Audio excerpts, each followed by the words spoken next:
The September camp is over for the US men's national team. Now, did the program really gain anything out of it? You see, you always gain something since you got the players together for roughly 9 days. But did Gregg Berhalter really take full advantage of it? Because you see, players and coaching staff do not have much time together in international soccer. So every time they are together, you need to get the best out of it. And today, we're going to do a full recap of this September camp. I will also be rating the September camp, and I'll be telling you what we can look forward to. Hi, I'm Filippo, and welcome to Tactical Manager TV, and welcome to the US men's national team September camp recap. Today, we're going to do a full recap, and as I said, it will be quick. I mean, it's just 2 games. Then I will try to rate this camp from 1 to 10, and I will explain my criteria during that section. So drop a like in this video if you feel like it. I know it's a lot of work to drop the like button, like a lot of effort, but you can do it. I believe in you, and so do all of your friends. Okay, let's start the recap.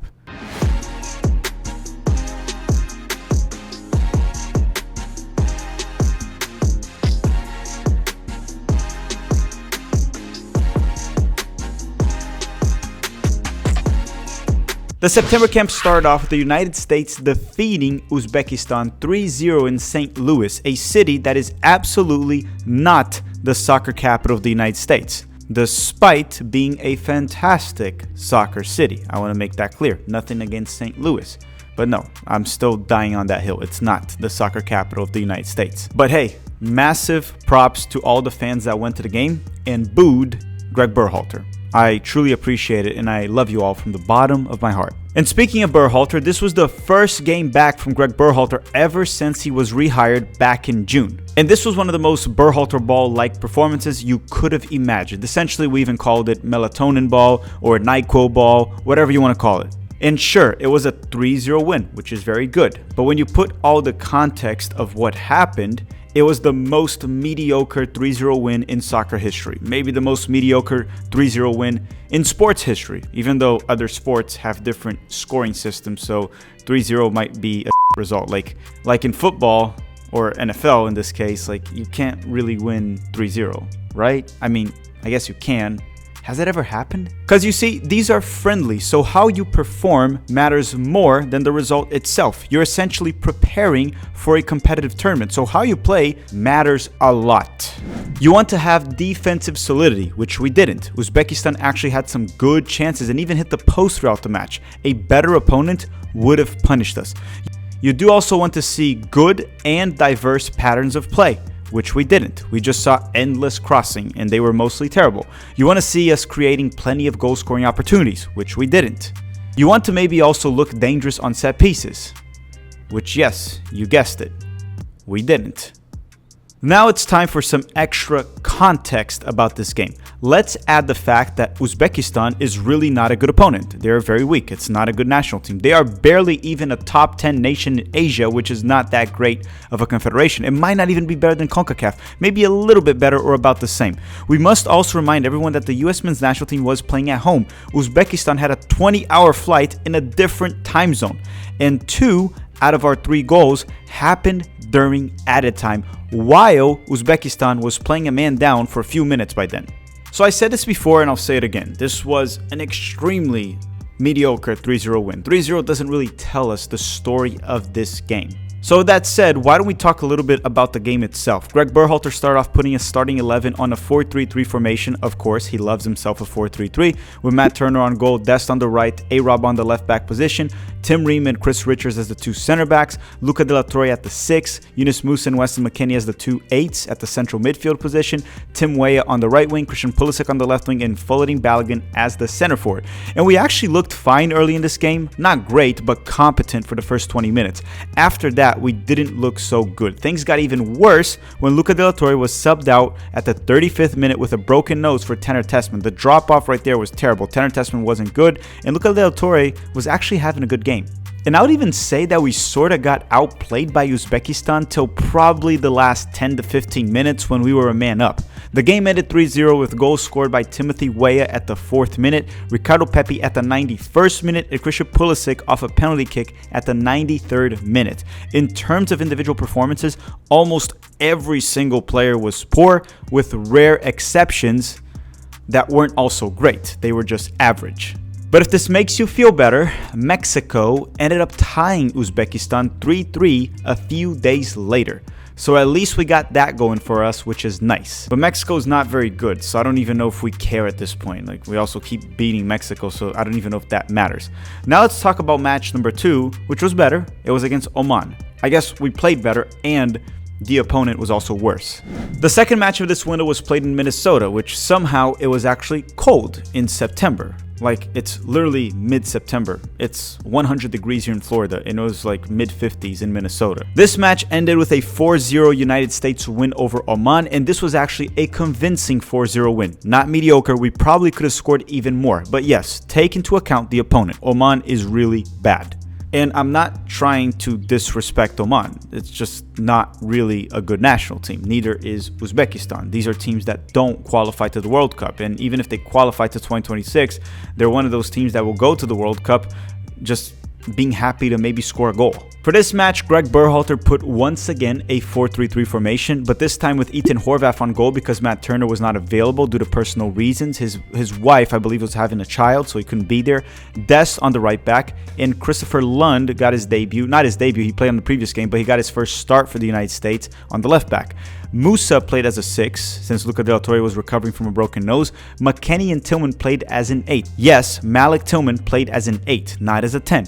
Weah played on the right wing, Christian Pulisic on the left wing, and Balogun played as a center forward. You see, many thought it would be a 4-2-3-1 with Tillman playing as a 10, but it was actually another 4-3-3. Tillman was playing as an 8. Sometimes he would be high up the field, but it's an 8. But I guess that's still better because at least he played in that 3-man midfield, a player that has the instincts of an attacking midfield. Now, that's not to say Tillman was fantastic. He wasn't that great in this game. Neither was Pulisic, for example. Pulisic was actually bad in both games, if we're going to be completely honest. But again, that's some improvement because maybe we can see a midfield with Tyler Adams at the 6, McKennie or Musa at the 8, and then Gio Reyna also at the 8 as a creator, as a playmaker. Now, for this game, the 4-0 win came with goals scored by Balogun, Brendan Aronson on what was somewhat a bizarre free kick, Ricardo Pepi, and an own goal. So I thought it was an overall positive performance, but the problem is the opponent was terrible, so it really doesn't validate anything. Bad performances in this camp would tell us a lot more than the good ones, as the good ones are expected. Like, for example, McKennie was brilliant in this game, but I doubt he can play that roaming playmaker role against better opponents.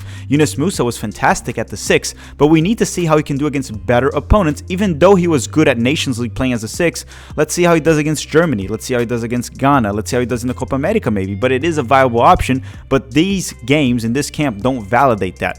I also saw a lot of people hype Christopher Lund at the left back as a backup to A-Rob. Honestly, I saw nothing bad from him. I also didn't see anything good from him. At best, Lund earned another call-up to face better competition and see if he can hang. So just to wrap things up, what are my overall thoughts of this camp and how do I rate it from 1 to 10? So this is actually tricky because result-wise, this was a 10 out of 10. 2 wins, 7 goals scored, none allowed. But these games or these matches were friendlies. So the performances, the opponents, what we learn, and the improvements matter far more than the results. So let's start with the positives. The positive one would be the results, even though they don't really matter. But I guess it's a positive because a win is a win and winning is always good.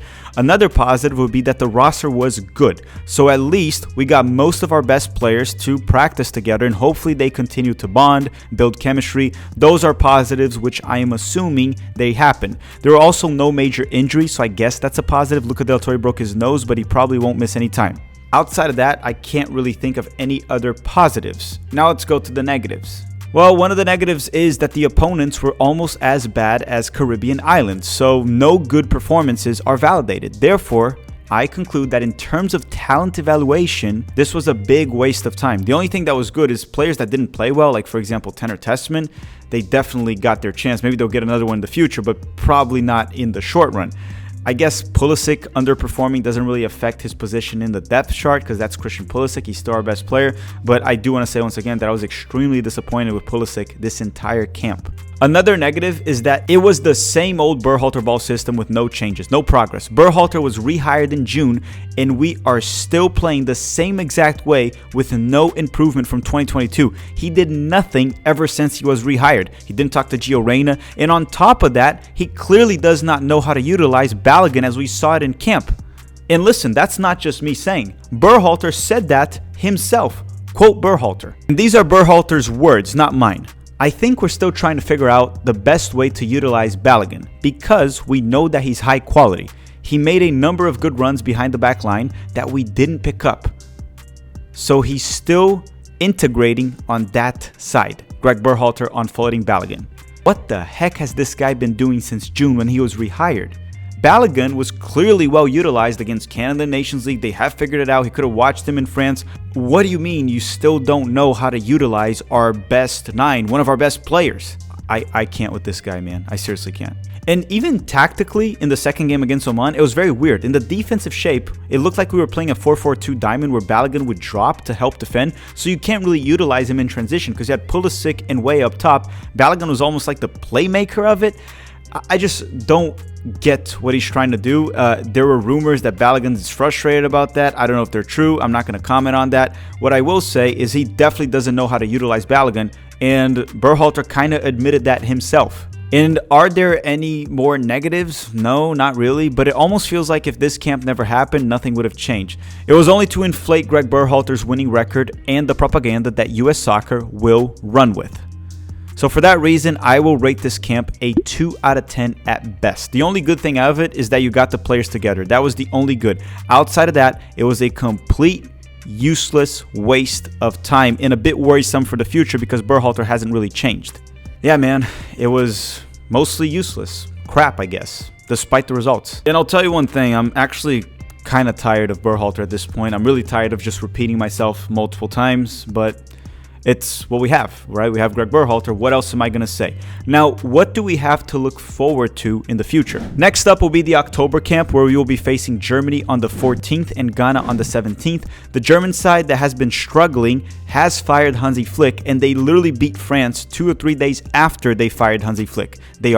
They have quality, and both of these opponents, Ghana and Germany, will be great because we'll actually learn things and get something out of that camp. And hopefully Giovanni Reyna and Tyler Adams are back by then. Then in November, we will have the CONCACAF Nations League quarterfinals where we need to win to qualify to the 2024 Copa America. The opponent is still to be determined. Alright everyone, thank you very much for watching. After this episode, we head back to the US men's national team abroad coverage, right? We're going to be covering the players, the American players in their clubs abroad. And that's all. Drop a like before you go. Thanks for watching and have a great day.